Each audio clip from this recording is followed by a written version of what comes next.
जय हिंद दोस्तों, स्वागत है आपका। आज के जेटेट क्लास में हम लोग देखने वाले हैं पेपर 1 में 2012 में हिंदी से पूछे गए प्रश्नों को। तो चलिए स्टार्ट करते हैं। पहला जो प्रश्न है वो आप यहाँ देख सकते हैं, क्या लिखा है कि प्रश्न संख्या 1 से 2 के लिए निर्देश। थोड़ा सा जूम कर देता हूँ। निर्देश यह है कि निम्नलिखित गद्यांश को ध्यानपूर्वक पढ़ें एवं नीचे दिए गए प्रश्नों के उत्तर दें। यानी ये गद्यांश दिया हुआ है, इसको पूरा पढ़ना है और जो प्रश्न नीचे पूछा गया उसको इसी में से उसका आंसर ढूंढ के निकालना है। तो चलिए एक बार इसको पढ़ लेते हैं हम लोग। क्या लिखा है कि समाज में सभ्य बनकर रहने के लिए शिष्टाचार के नियम आवश्यक जानना चाहिए और उन्हें आदत में सम्मिलित कर लेना चाहिए। यह भी ध्यान रखना चाहिए कि अलग अलग समाजों में शिष्टाचार के नियम भिन्न भिन्न हैं, यद्यपि उनके आधार प्राय समान ही है। शिष्टाचार का सबसे पहला गुण कौन होता है? विनम्रता होता है। हमारी वाणी में, हमारे व्यवहार में विनम्रता घुली होनी चाहिए।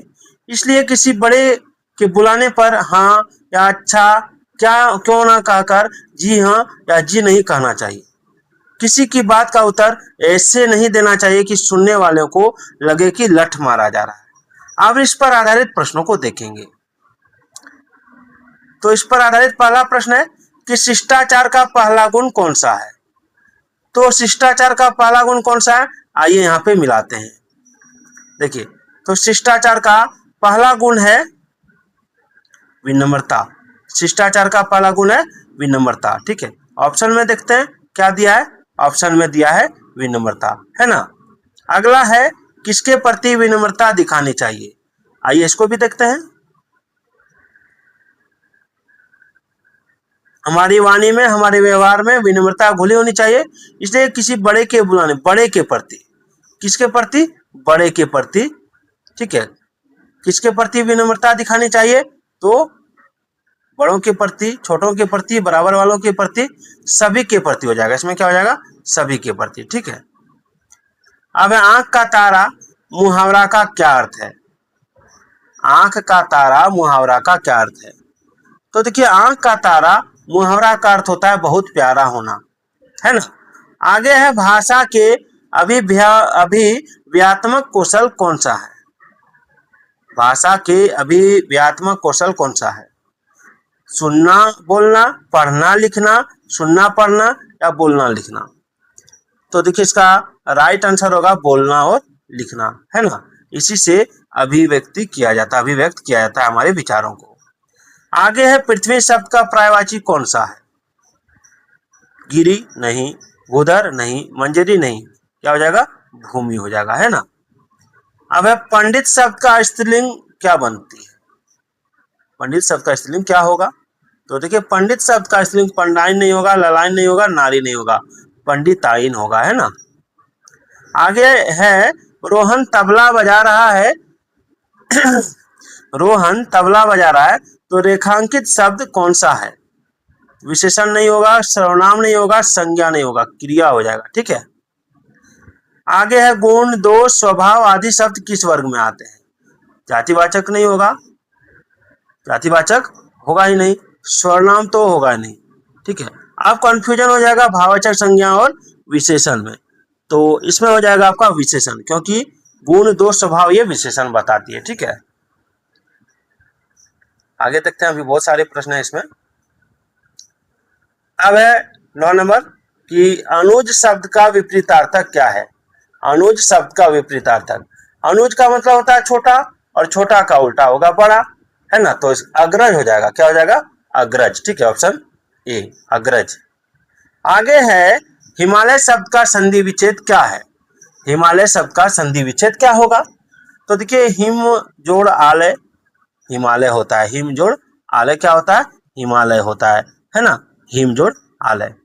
अगर शिक्षण में छात्रों की सर्वाधिक भागीदारी संभव है, शिक्षण में छात्रों की सर्वाधिक भागीदारी संभव है किसके द्वारा? व्याख्यान विधि द्वारा या चर्चा विधि द्वारा या पुस्तक विधि द्वारा या ऑडियो विजुअल द्वारा। तो देखिए, शिक्षण में छात्रों की सर्वाधिक भागीदारी संभव है चर्चा विधि द्वारा। ठीक है ना। आगे है आज्ञा पालन करने वाले को क्या कहते हैं? आस्तिक, आज्ञाकारी, अप्रत्यक्ष या आयात। तो देखिए आज्ञा पालन करने वाले को आज्ञाकारी कहते हैं। ठीक है, आगे है बुराई, मिठाई, चतुराई शब्दों में प्रत्यय कौन सा है? बुराई, मिठाई और चतुराई शब्द में कौन सा प्रत्यय है? तो बुराई तो बुरा जोड़ आई, मिठाई तो मिठा जोड़ आई, चतुराई तो चतुर जोड़ आई, यानी आई प्रत्यय हो जाएगा। ठीक है, आइए आगे देखते हैं। आगे है प्रश्न संख्या 14 से 15 के लिए निर्देश दिए गए हैं कि निम्नलिखित पदांश को ध्यान पूर्वक पढ़ें एवं नीचे दिए गए प्रश्नों के उत्तर दें। अब इसको पढ़ते हैं। आइए, क्या लिखा है कि मैंने देखा एक बड़ा बरगद का पेड़ खड़ा है, उसके नीचे कुछ छोटे छोटे पेधे नहीं पौधे होगा, है ना, पेधे गड़बड़ से बोल दिए, पौधे होगा।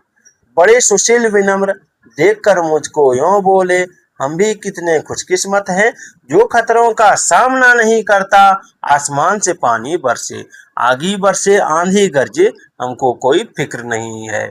आगे देखते हैं।